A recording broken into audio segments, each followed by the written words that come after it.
My name is Gaius Julius Caesar.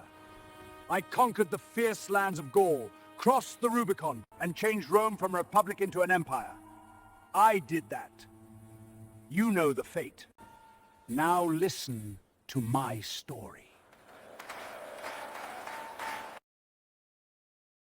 The city of Rome was alive with noise, heat, and ambition when Gaius Julius Caesar entered the world in the summer of 100 BCE. Mist curled above the Tiber in the early hours, and merchants shouted over one another in the forum. Senators strode through marble colonnades, togas heavy on their shoulders, voices tight with authority and veiled threat. In a modest house on the edge of the Suburra, a newborn cried, lungs flaring with the first taste of the world. His family bore the name of patricians, but lacked the fortune to match the lineage. Aurelia, his mother, watched over him with eyes sharp and calculating, as if she could see the destiny that clung invisibly to his small form. Rome was a city of contradictions. Marble temples rose beside alleys crawling with rats. Orators preached virtue while plotting the downfall of their colleagues. Senators drank wine served by slaves as they debated justice. Young Caesar observed all of it in silence, absorbing the hypocrisies, the performances, the unspoken rules. He learned early that power was not given. It was seized, manufactured, and protected with cunning. Strength, calculation, and spectacle mattered more than pedigree. His father died when he was barely old enough to remember, leaving him under Aurelia's rigorous guidance. She taught him posture, the importance of silence, and the value of observation. Caesar was not the strongest boy, nor the loudest, but his eyes were deliberate and precise, recording details others overlooked. In crowded forums, he studied gestures, tone, and timing as a general studies terrain. By the time he was 16, Rome had already demanded that he prove himself. Sulla, the dictator who ruled with iron and terror, ordered him to divorce his wife Cornelia because her father was an enemy of the state. Caesar refused. It was an act of defiance that would echo through his life. Sulla stripped him of inheritance and marked him for death. Friends urged submission. Caesar chose exile, slipping into the countryside with nothing but a name, an intellect, and a stubborn sense of inevitability.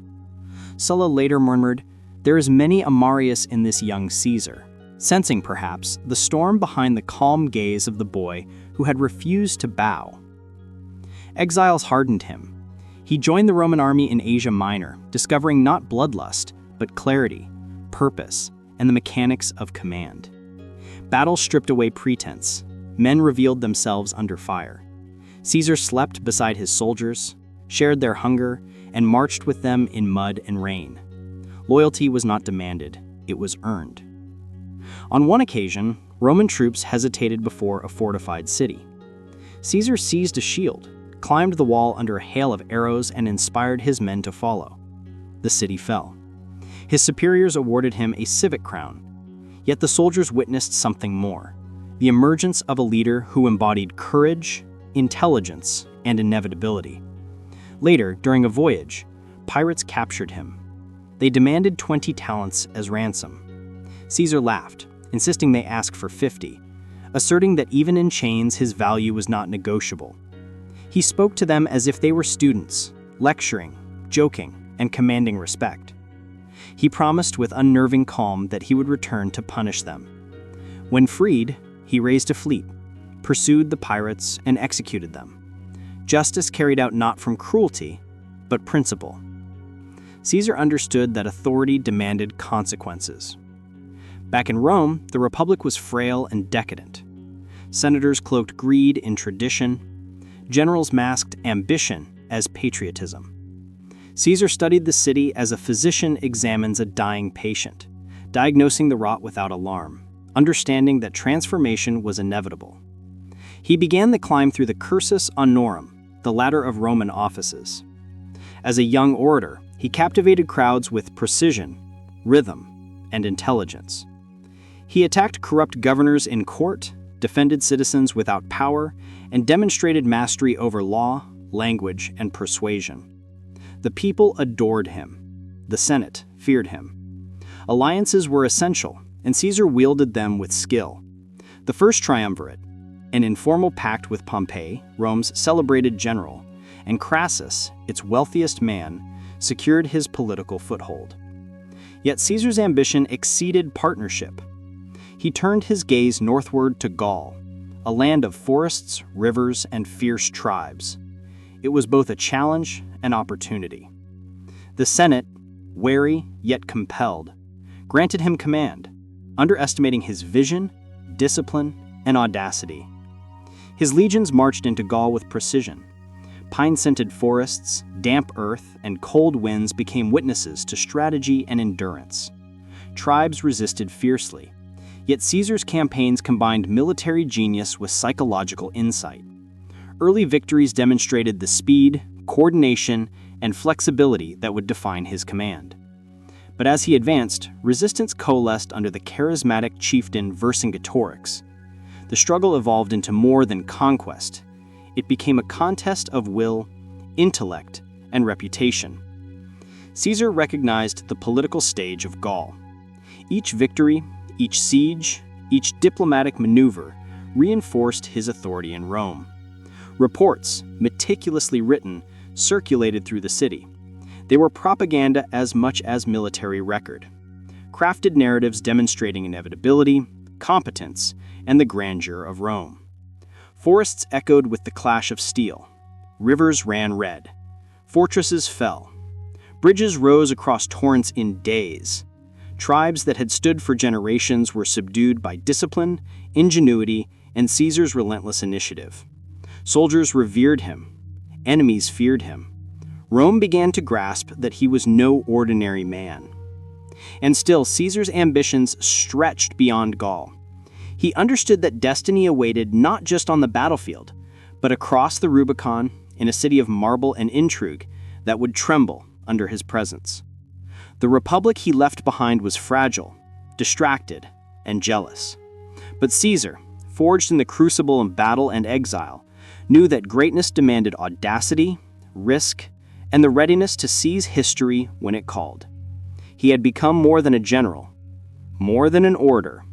He had become the embodiment of inevitability. The Rubicon was a river no wider than a man could stride across, yet it marked the threshold between obedience and defiance, between caution and destiny. Caesar paused at its banks, the chill of early morning mist curling around his boots. His legions stood behind him, disciplined and silent, their breath fogging in the dawn air. Rome had demanded that he lay down his command, strip himself of authority, and return to private life. To comply would be to surrender not just power, but the very momentum of fate he had spent decades cultivating. To hesitate was to risk obscurity. And Caesar understood with unerring clarity that some moments in history do not allow hesitation. "The die is cast," he murmured, voice barely audible over the gurgling waters. His horse snorted, and soldiers shifted in anticipation. Then, without ceremony or hesitation, he spurred forward.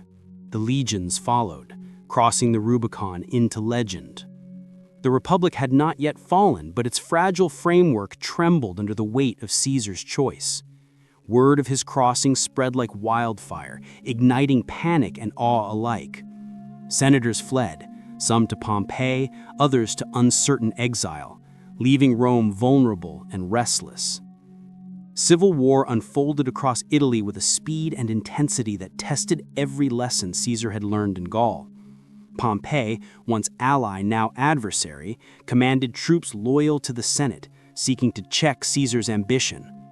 Yet Caesar moved with a strategist's precision, leveraging mobility, morale, and the loyalty of men who had followed him through storms, sieges, and slaughter. Every march, every encampment, every engagement was a study in command, timing, psychology, and risk calibrated to perfection. Rome itself seemed to hold its breath as brother faced brother, ally faced ally, and the city teetered on the edge of catastrophe. In key battles, Caesar demonstrated a combination of audacity and calculation that defined his genius. At Darchium and Pharsalus, he faced armies larger and better supplied, yet his smaller, disciplined legions triumphed against impossible odds. Cavalry charges split lines. Infantry formations flowed like water, adapting instantly to shifting battlefields. Caesar himself rode among the ranks, calm, precise, almost serene, an anchor amid chaos. Soldiers adored him not for promises of wealth or safety, but because he shared their burdens, confronted danger alongside them, and embodied the certainty that their efforts were not wasted. Pompey, despite his fame, could not overcome Caesar's combination of strategy, presence, and political acumen. After Pharsalus, Pompey fled to Egypt, seeking refuge in a land rich in history and intrigue. Caesar pursued, not only to prevent Pompey from rallying support, but also to assert authority over territories that shaped the Mediterranean balance of power.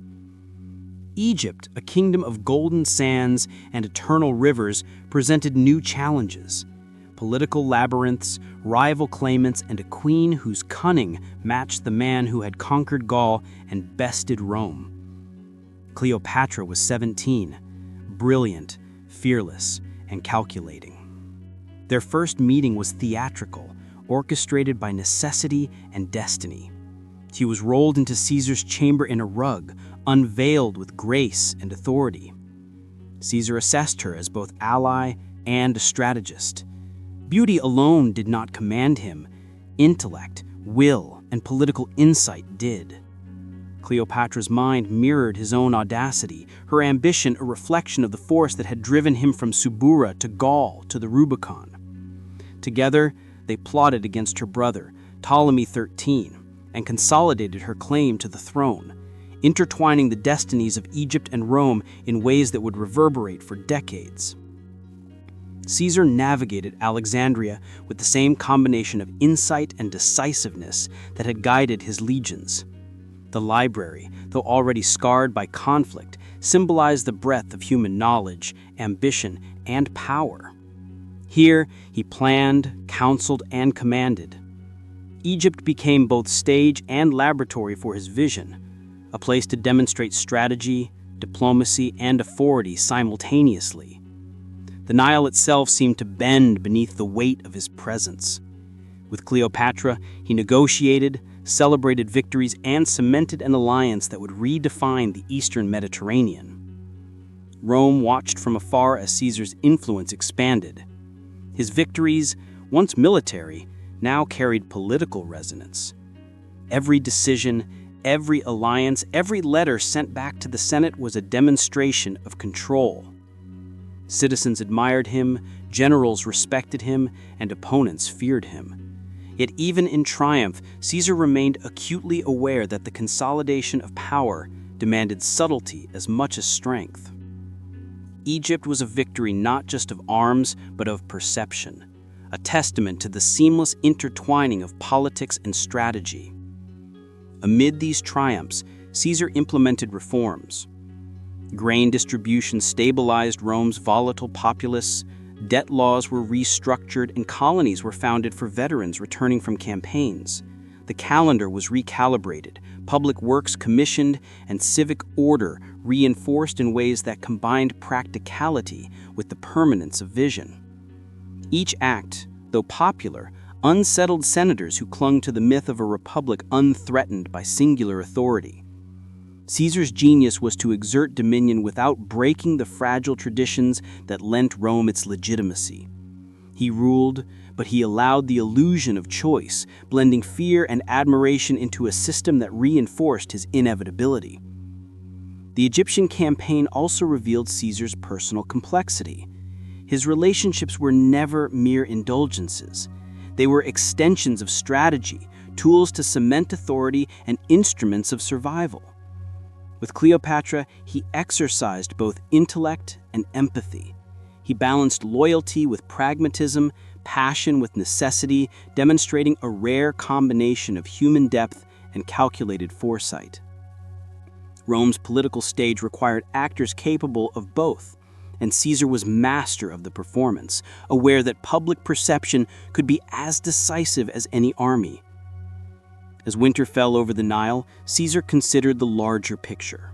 The Republic, fragile and fractious, teetered on the brink of irrelevance in the face of personal ambition. His campaigns had transformed landscapes, toppled rulers, and rewritten alliances, yet Rome itself remained unpredictable, volatile, and resistant to authority. Caesar recognized that ultimate power required more than victories in battle. It demanded narrative, loyalty, and the careful orchestration of both. Egypt had provided triumph, but Rome demanded the final act. Crossing from Egypt back to Rome, Caesar brought with him not only Cleopatra's support, but the weight of experience, the aura of invincibility, and a growing sense of historical destiny.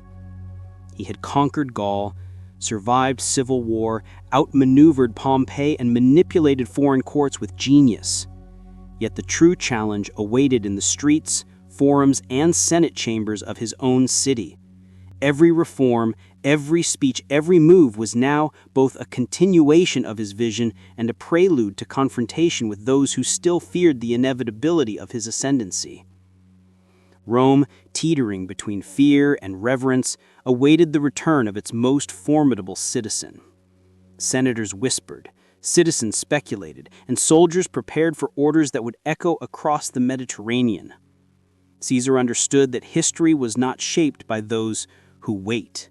It was claimed by those willing to step into moments that demand courage, clarity, and audacity.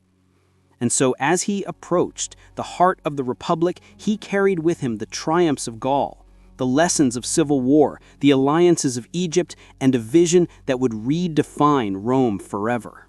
Caesar returned to Rome not merely as a general, but as an idea incarnate, a living embodiment of inevitability. The city itself seemed to pause at his approach, as if recognizing the weight of destiny carried in his step. Streets once crowded with the bustle of daily life emptied in parts, citizens peering from windows or leaning from balconies to witness the arrival of the man who had conquered Gaul, outmaneuvered Pompey, and manipulated foreign courts with unmatched acumen. The Republic remained intact in form, yet its spirit quivered under the certainty of one mind and one will, concentrated, disciplined, and relentless. He assumed the role of dictator, a position traditionally temporary, yet Caesar's vision extended far beyond customary terms. His reforms were immediate, sweeping, and meticulous. Grain distribution was stabilized, alleviating the chronic hunger of Rome's urban poor and cementing popular loyalty. Debts which had crushed families for generations were restructured, interest reduced, and the law recalibrated to temper the extremes of fortune and misfortune. Colonies were founded for veterans returning from campaigns, rewarding loyalty while simultaneously extending Rome's reach and influence. Each act was both practical and symbolic. A demonstration of authority fused with foresight, a melding of power and legitimacy that few could contest openly. The calendar, long misaligned with seasons and festivals, became another instrument of order under Caesar's guidance. The Julian reforms corrected the inconsistencies that had plagued Roman life, creating a structure that endured for millennia. Roads and bridges were constructed, linking provinces, facilitating trade, and asserting the presence of Rome's centralized authority.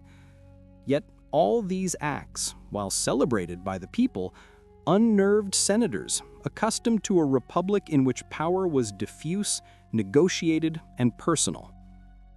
Caesar's genius lay not only in action, but in perception. He wielded authority with visibility, yet never allowed it to appear oppressive, balancing fear with admiration, coercion with inspiration. Public perception became a tool as essential as legions and rhetoric. Caesar staged games, spectacles, and public appearances with precision. Crowds witnessed feats of generosity, displays of intellect, and the grandeur of Roman ceremony under his direction. Every act reinforced a narrative of benevolent dominance, one in which Caesar was indispensable, almost mythic in presence. Yet behind the theatricality lay a keen awareness of vulnerability. Power, he knew, breeds envy and fear as easily as loyalty. He observed senators' glances, citizens' murmurs, and generals' postures with the scrutiny of a general surveying a battlefield.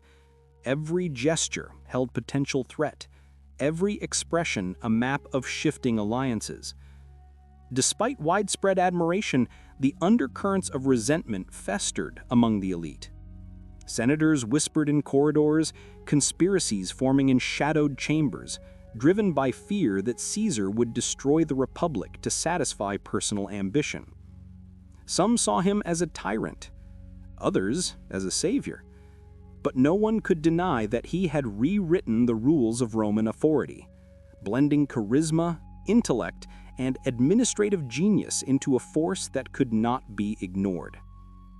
Each reform, each strategic alliance, each decree heightened both loyalty and opposition, creating a tension that permeated every layer of Roman society.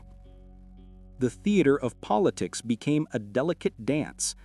Caesar was both performer and director, orchestrating alliances and rivalries with precision. He understood that perception alone could alter outcomes as decisively as any army. Letters and proclamations were circulated strategically, praising loyalty, highlighting enemies' missteps, and reinforcing the inevitability of his authority. Tribunes and senators were courted or pressured into compliance, their actions choreographed into a larger pattern that advanced Caesar's vision without overt domination. The theater of politics blurred, and in that ambiguity, Caesar thrived.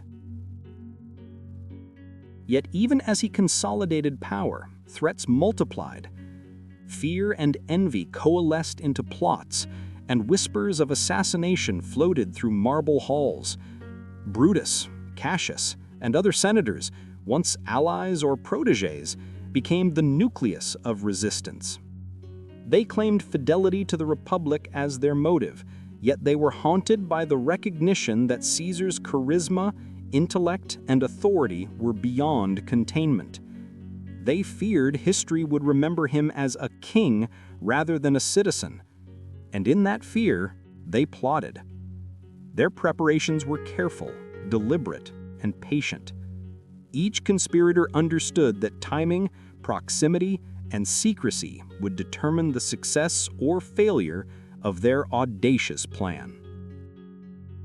The Ides of March approached with inexorable weight. Omens, soothsayers, and portents were noted, yet Caesar moved with calm authority, accepting fate as part of the natural order. He arrived at the Senate, regal yet unassuming, aware of the conspirators' presence and the inevitability of confrontation. The chamber, a space normally alive with debate and ritual, became a crucible for destiny. Blades hidden beneath togas reflected light as Caesar entered, and every step he took toward the Senate podium carried the culmination of decades of strategy, ambition, and vision. History itself seemed to lean forward in anticipation. The attack was swift, precise, and brutal. Senators, those he had elevated and trusted, struck with knives concealed and ready. Caesar's body absorbed blow after blow, each wound a testament to the danger of centralized authority in a fragile system. Yet even in death, his presence was undeniable. Bloodied and falling, he became more than a man. He became a symbol, a warning, and a legend. The Senate chamber rang with cries of betrayal, disbelief, and fear. Brutus and Cassius, believing they had restored liberty, instead unleashed chaos. The Republic had not been preserved, it had been irrevocably altered. The immediate aftermath was a city in shock. Citizens poured into streets, some fleeing, others gathering to witness the aftermath of one of history's most audacious assassinations. Fear mingled with curiosity, grief with fascination. Caesar's name became a rallying cry, a focal point around which both loyalty and fury coalesced.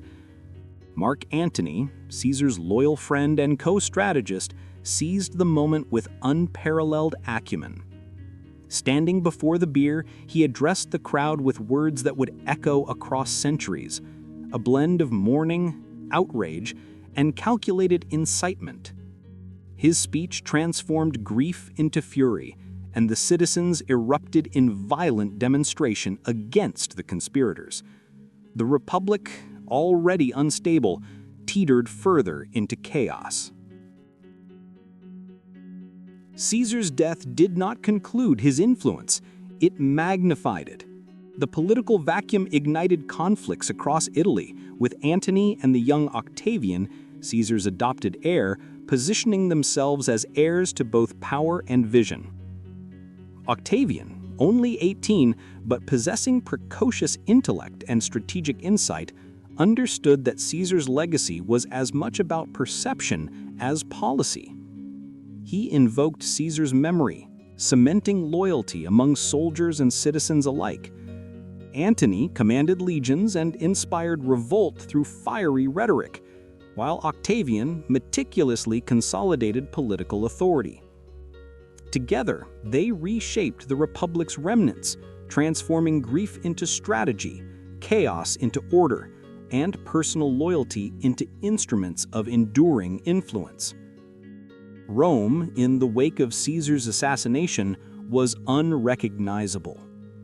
The Republic remained in form, yet the spirit of singular authority had taken root.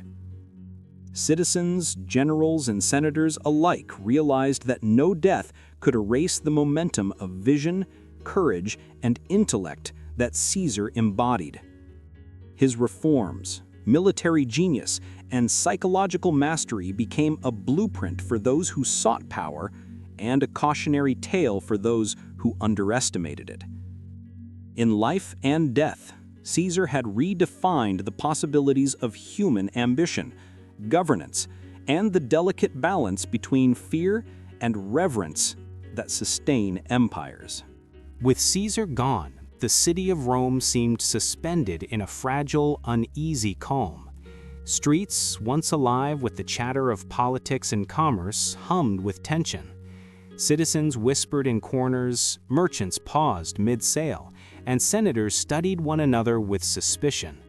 The vacuum left by Caesar's death demanded action, and into this void stepped Gaius Octavius, later known as Augustus. He was barely 18, a boy in years, but possessed of a mind sharp as a blade. Adopted by Caesar in his will, Octavian inherited more than a name. He inherited destiny, influence, and the potent weapon of perception. Octavian moved with a patience and cunning that belied his youth. He understood that raw ambition alone could not secure power. It required narrative, loyalty, and the careful orchestration of both. He cultivated soldiers loyal to Caesar, rallied citizens mourning their fallen leader, and navigated the treacherous halls of Roman politics with a diplomat's precision. Every speech invoked Caesar's memory, not merely as homage, but as proof of legitimacy. Rome, still raw with grief and awe, responded to the young man who carried the mantle of Caesar's vision. Meanwhile, Mark Antony, Caesar's closest ally and seasoned general, wielded influence through charisma, rhetoric, and military might. His command over legions and his ability to stir public emotion made him a formidable force. Yet Antony's ambitions drew him eastward, into the gilded courts of Egypt, where Cleopatra awaited, a queen whose intellect and allure equaled any Roman commander's strategic mind. Antony and Cleopatra became entwined both personally and politically, their alliance a direct challenge to Octavian's growing authority. Rome watched with a mixture of fascination and apprehension as Caesar's legacy became the stage upon which new power struggles would unfold.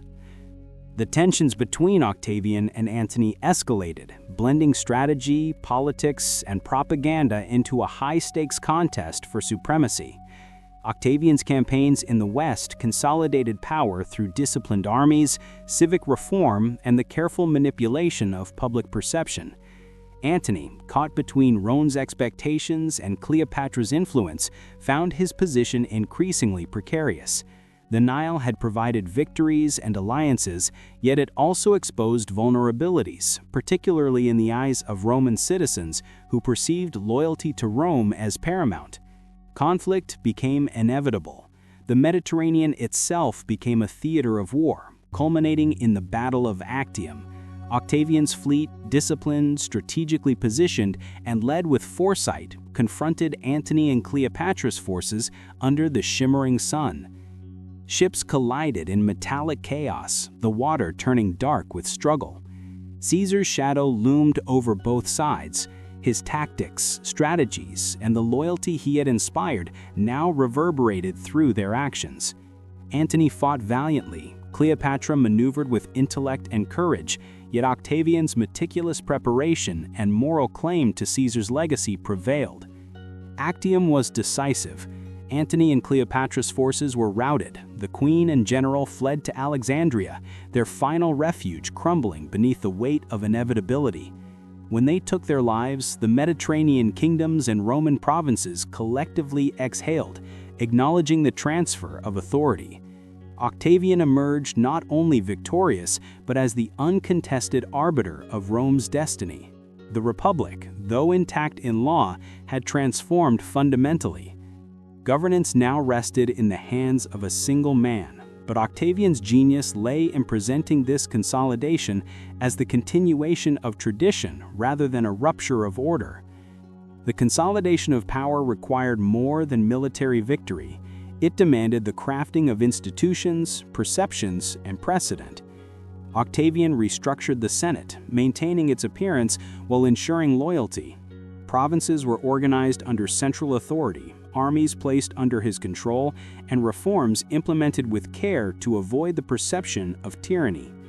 Each act, measured and deliberate, combined practical governance with psychological mastery. He understood, as Caesar had, that lasting power derives from perception as much as force. Rome itself transformed under this new order. Roads, aqueducts, and civic buildings extended the presence of the central authority into every province. Veterans settled in colonies, their loyalty cemented not merely by gratitude, but by practical dependence. Public works served as both infrastructure and propaganda, visible symbols of stability and efficiency. The citizenry, still recalling Caesar's reforms, recognized continuity and competence, even as the Republic's essence shifted irreversibly towards empire. Octavian adopted the title Augustus, signaling a transformation not of power alone, but of legitimacy and vision. He became Pater Patriae, the father of the fatherland, a figure whose authority was codified, sanctioned by tradition, and yet fundamentally singular. His reign, informed by the lessons of Caesar, combined prudence with audacity, restraint with strategy, and respect for precedent with decisive innovation. Through this, he avoided the fate of tyrants who overreach without foundation, blending strength with the illusion of republican consent. Even as Rome stabilized, the influence of Caesar persisted. Commentaries written during the Gallic campaigns provided both practical military guidance and psychological insight, shaping strategy, rhetoric, and statecraft for those who followed. Caesar's life had become a template, ambition tempered by calculation, power exercised with public engagement, and vision manifested through both action and perception. Octavian's reign was inseparable from Caesar's legacy, a continuation in both substance and spirit. The transition from republic to empire, though gradual, was profound. Citizens adapted to the presence of a single authority, reassured by stability, spectacle, and continuity. Senators acquiesced, aware that open resistance risked ruin, and that loyalty, whether genuine or strategic, provided survival and influence. Provinces, previously loosely governed, felt the touch of central authority, organized into a coherent structure that extended Rome's reach and efficiency. Caesar's achievements, combined with Octavian's calculated implementation, ensured that Rome emerged from chaos with both order and legitimacy. Even in death, Caesar's shadow guided decisions. Legions invoked his name as they marched, citizens remembered reforms that alleviated hunger and debt, and statesmen modeled rhetoric on his precision and clarity. Public memory became a tool as powerful as legislation or sword. Perception, narrative, and precedent intertwined to sustain authority. Rome's institutions, military structures, and political culture all bore traces of his genius, ensuring that his influence would endure across generations. As Octavian solidified power, he faced the subtle challenge of perception. Authority must appear both earned and shared.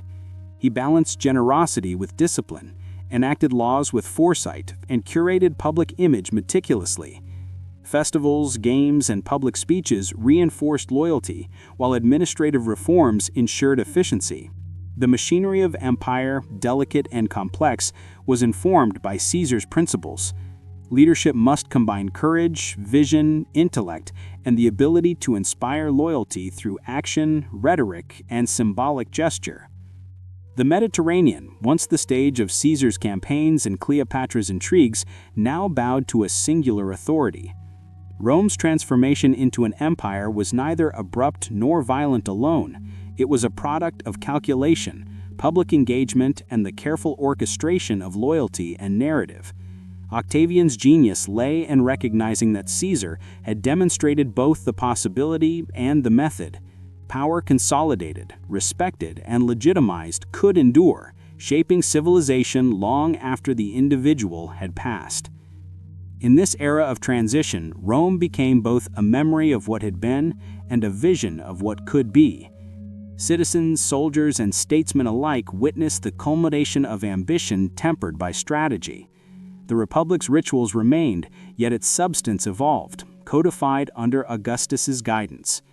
The principles Caesar had exercised, precision, audacity, intellect, and narrative mastery, became the blueprint of imperial authority. His shadow, indelible and instructive, ensured that the story of Rome would continue, not as a fragile republic of compromise, but as an empire of enduring influence. Caesar had long since departed from the world of the living, yet his presence permeated every corner of the Roman state. Streets, once chaotic and unpredictable, now carried the imprint of reforms he had initiated. Aqueducts channeled water into crowded neighborhoods.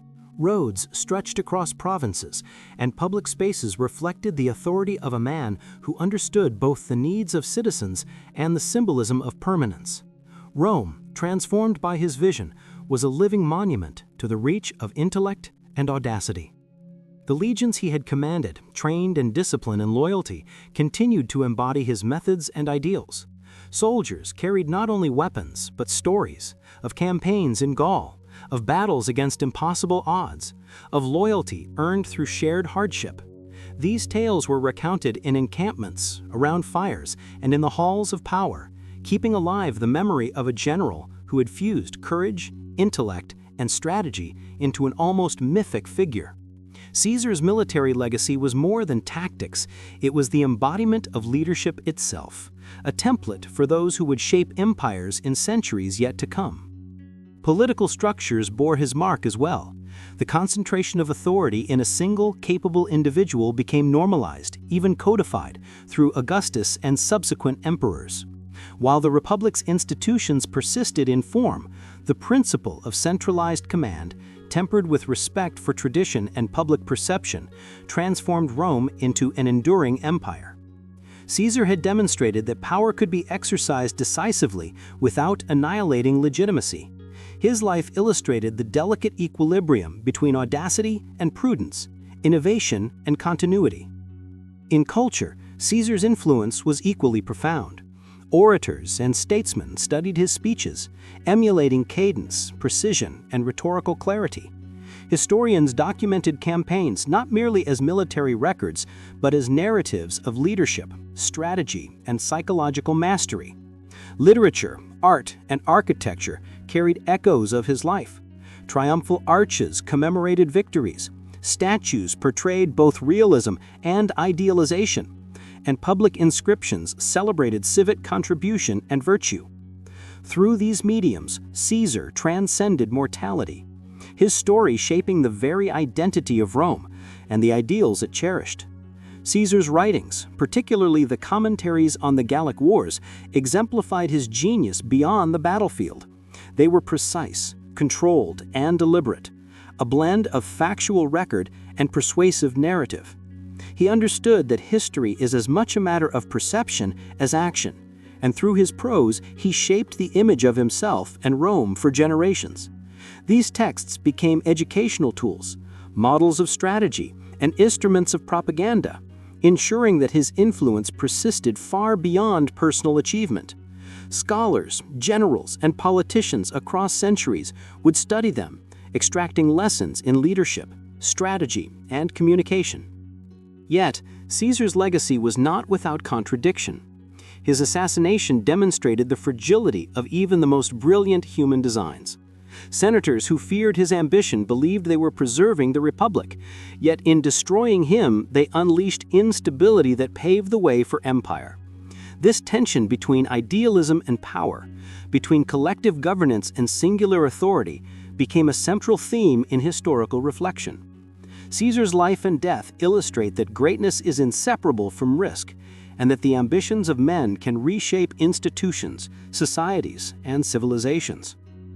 Cleopatra, whose fate intertwined with Caesar's, represented the global dimension of his influence. Their alliance had shaped political landscapes far beyond the Italian peninsula, integrating Rome's destiny with the affairs of distant kingdoms. The fusion of personal diplomacy, strategic alliance, and symbolic association highlighted the universality of Caesar's approach. Leadership required mastery of both the local and the global, the personal and the political. His impact was not confined to borders. It resonated across cultures, polities, and generations. Octavian, Caesar's heir, ensured that this legacy endured institutionally. By consolidating power and presenting it as legitimate continuity, Augustus transformed Caesar's lessons into the framework of empire. Governance under the new order retained the mechanisms of reform, public welfare, and military discipline initiated by Caesar, while extending them into structures capable of sustaining civilization over centuries. Through this, Caesar's vision persisted, not merely in memory, but in practical reality. Laws, cities, armies, and traditions bore his imprint. Rome's memory of Caesar evolved over time, merging fact with myth. Public commemoration elevated him beyond the mortal. Temples, statues, and coins portrayed him as a figure larger than life, combining human frailty with divine destiny. Festivals and rituals reinforced his narrative, embedding his story into the cultural consciousness. Even opponents, constrained by both admiration and fear, recognized his genius. History remembered not merely the man who crossed the Rubicon or conquered Gaul, but the architect of ideas, strategy, and influence whose consequences reshaped the known world. The lessons of Caesar's life extend beyond Rome.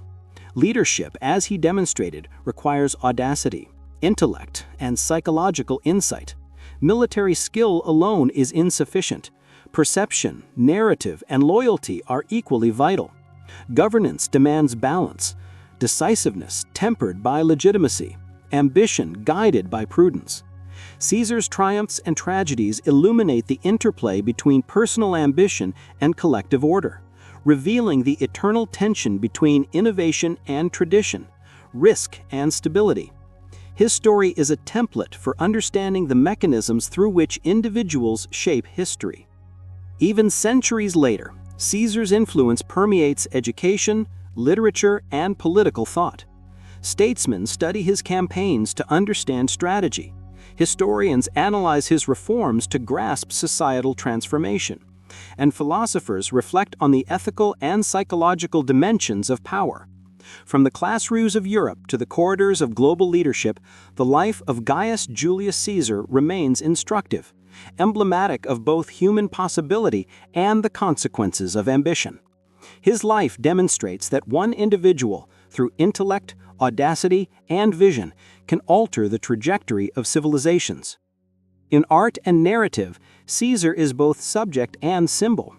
Portraits capture not merely likeness but essence, a gaze that observes, calculates, and commands. Drama and literature depict his life as a study in courage, strategy, and consequence.